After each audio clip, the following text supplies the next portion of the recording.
California passed some crazy new laws, all in the name of equity. But will they just lead to more problems?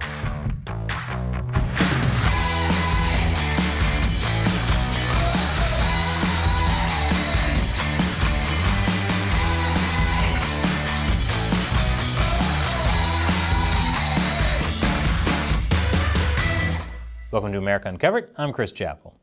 Happy New Year, everyone. A new year means New Year's resolutions, like losing weight or learning an instrument. The ladies will be all over me when I bust out this sensual squeeze box.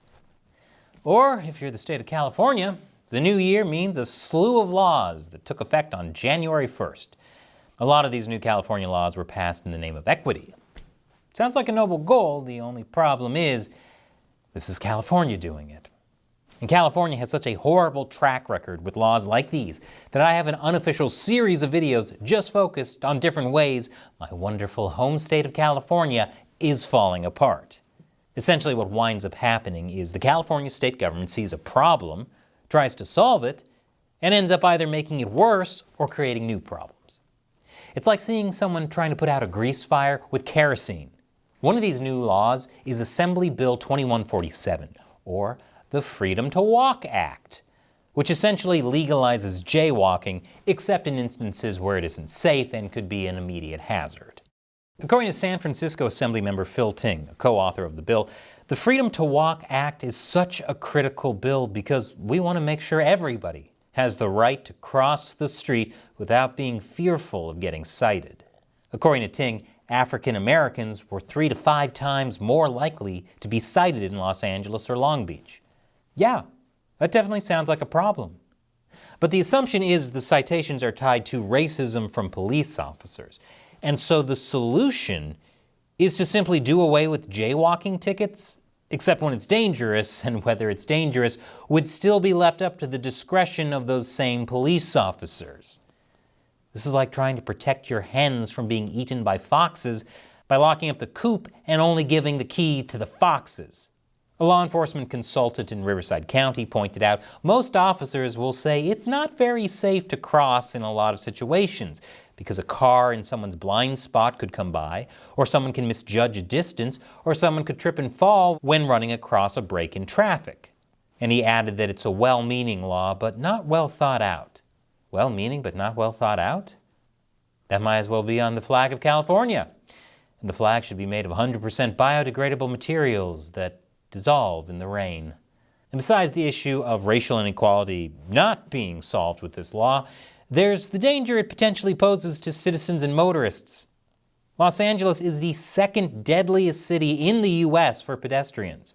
The executive director of Los Angeles Walks, a pedestrian advocacy group, expressed the organization's concerns over the bill. Unless we fix the actual design of the streets, we'll have the same outcomes. This in itself will not save LA, will not save Angelenos, will not save pedestrians. This must be part of a larger effort in our city, in our state, to have better, safer, and more walkable infrastructure. I wouldn't hold my breath on that, though. Getting better infrastructure in LA is like getting a water park on Mercury. But according to Assemblymember Phil Ting, don't worry, this bill won't lead to any more pedestrian deaths. Did he come to this conclusion using statistics or studies?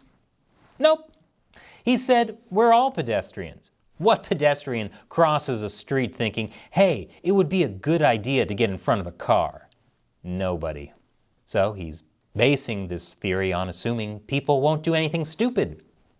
He works in government. He's surrounded by stupid. How does he not realize how stupid people can be? Oh, right. At least there's a bright side to people acting stupid.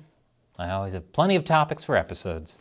This wasn't the only crazy California law that just went into effect on January 1st. I'll explain after the break. Welcome back. California passed the Freedom to Walk Act in an attempt to fight racial inequality in jaywalking citations. California also passed Senate Bill 357, which repeals officers being able to charge individuals for loitering with the intent to commit prostitution. California Governor Gavin Newsom said, to be clear, this bill does not legalize prostitution. It simply revokes provisions of the law that have led to disproportionate harassment of women and transgendered adults. So prostitution is still against the law, but waiting around trying to solicit people for prostitution is now just fine?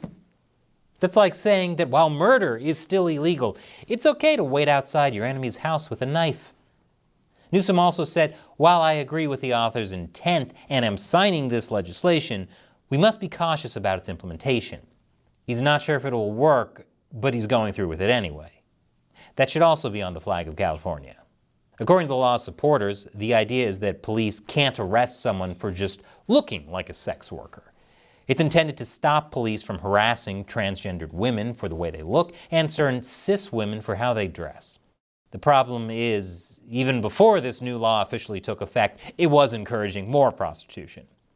The mayor of National City, California, blamed the law for preventing police from being able to stop a wave of prostitution in her city. A residential neighborhood in Oakland is facing similar problems. Every day, families are greeted with girls stopping traffic and soliciting customers. Stephanie Zarate pushes her stroller past the sex workers on a daily basis. Some girls in bikinis, others in see-through tops. Now, the spike in prostitution in this neighborhood wasn't caused by this new law. It was caused by Oakland reconfiguring the street where sex workers used to be, one block over. But this news report mentions SB 357 as something that will affect the situation. They're going to have to update that song, Pimpin' Ain't Easy, because it's literally never been easier. And while this bill may have had good intentions, it was actually very controversial in the California Senate. It passed by just one vote. This is because several advocates for sex workers are against the bill. They fear it could lead to more human trafficking. The founder of Love Never Fails, an organization that works with trafficking survivors, said removing the police is not going to reduce harm, it's going to create more harm, because you haven't held the buyers and exploiters accountable, so you are going to increase demand. Not to mention the added danger that now they can also legally loiter while jaywalking. This is going to be madness in the streets. And as if this wasn't enough to further incentivize demand to break the law, California Senate Bill 731 also went into effect. This law automatically seals conviction and arrest records for non-sex offense or serious felonies if an individual has fully completed their sentence and successfully gone 4 years without further contact with the justice system. The idea is this would give reformed offenders a fresh start and make it easier for them to get employment, housing, and entry to universities. But, and you knew there was going to be a but, this law is inconsistent, as those sealed criminal records can still be accessed if former criminals apply to become a teacher, police officer, caretaker, or try buying a gun. So, it's not really a clean slate so much as it is a still mostly smudgy, except in a few very specific areas, slate. Look, there's nothing wrong with trying to fix issues of disparity. The issue, though, is with California's track record. It's like hiring Mr. Bean to do brain surgery. If you want to see how things can go awry in California by being more lenient on crime, you don't need to look any further than, let me check my notes here. Oh yeah, California just last year. Last summer, voters recalled San Francisco District Attorney Chesa Boudin.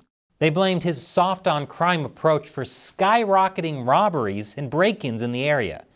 And then San Francisco seemingly overcorrected these issues by authorizing police robots to kill people. After we ran that story, San Francisco backtracked on the whole letting police robots kill people thing. I'm not saying we were responsible for that, I'm just saying at least they reversed that terrible idea. But don't worry, because California is proving that it still has lots of terrible ideas to implement. Is it considered history repeating itself if it's only been a few months? So forgive me for not being too optimistic about these new laws having the results they're looking for. If California keeps this up, this unofficial series of videos on how California is falling apart might become a full-blown new channel, California Unraveling. So what do you think of these California laws? Leave your comments below. And if you want to help us deliver nonpartisan news, be sure to support America Uncovered by going to patreon.com/America Uncovered. All it takes is as little as $1 or more per episode to fight YouTube censorship and demonetization. We rely on your support to help us keep making great episodes. Once again, I'm Chris Chappell. Thanks for watching America Uncovered.